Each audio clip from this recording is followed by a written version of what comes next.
Thank you, Mr. Speaker. This is the final amendment to the bill. It will not kill the bill or send it back to the committee, and if adopted, the bill will immediately proceed to final passage as amended. My motion to recommit is just a common sense measure that I believe everybody in this House can support, because it would prevent the bad actors from being able to use the exemptions in the underlying bill to dodge the consumer protections that are found in both the Truth in Lending Act and the Real Estate Settlement Procedures Act.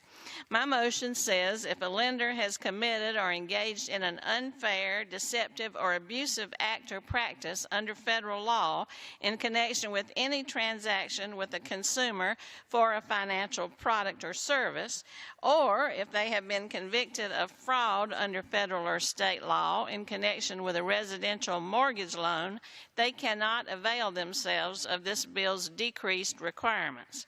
Now, as you know, I represent the heart of the Las Vegas Valley. More than 43 million visitors come to my district every year from all around the world to enjoy our first-class resorts, hotels, entertainment, and the natural beauty around us. It's also, though, home to over 2 million people. Less than a decade ago, Southern Nevada unfortunately had the additional distinction of being at the epicenter of the foreclosure crisis that was caused by the Great Recession.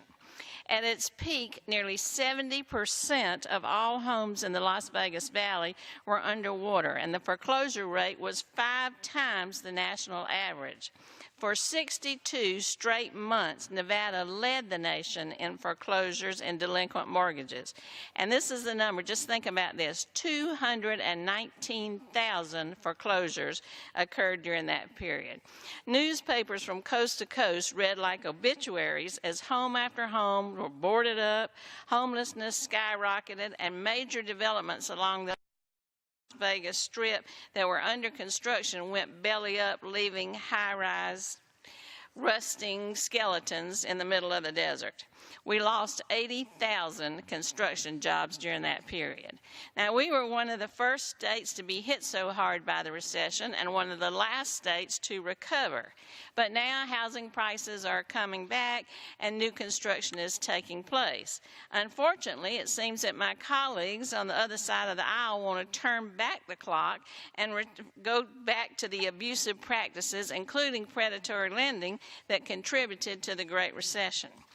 Supporters of this legislation, you have heard them say it's needed to provide relief for smaller-sized institutions and smaller-sized mortgage servicers.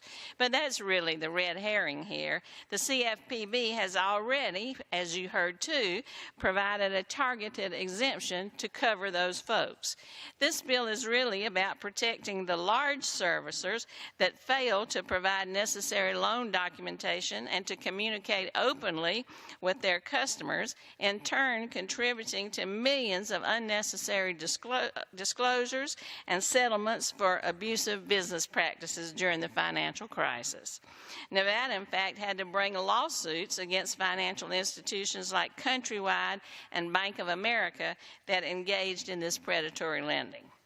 My motion to recommit would ensure that such lending practices and loan servicing activities cannot resurface at the expense of consumers.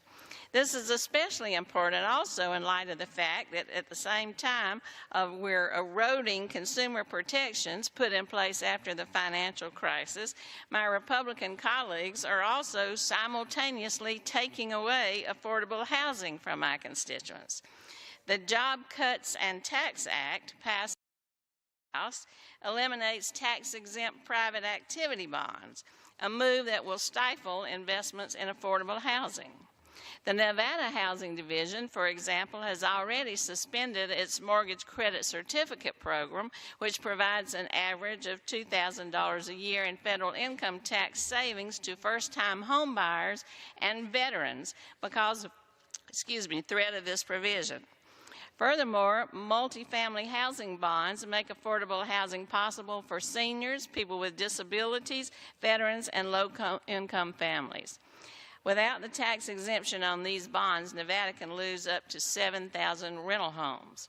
So, Mr. Speaker, I ask you, how can this body pass bills that, one, eliminate affordable rental homes, make ownership more expensive for first-time home buyers, and open the door again to predatory lending practices that target low-income borrowers and put them at risk of foreclosure? This mix of anti-consumer, anti-affordable housing policies does not bode well for a country that suffered a housing crisis just a decade ago. So I would urge my colleagues to vote in favor of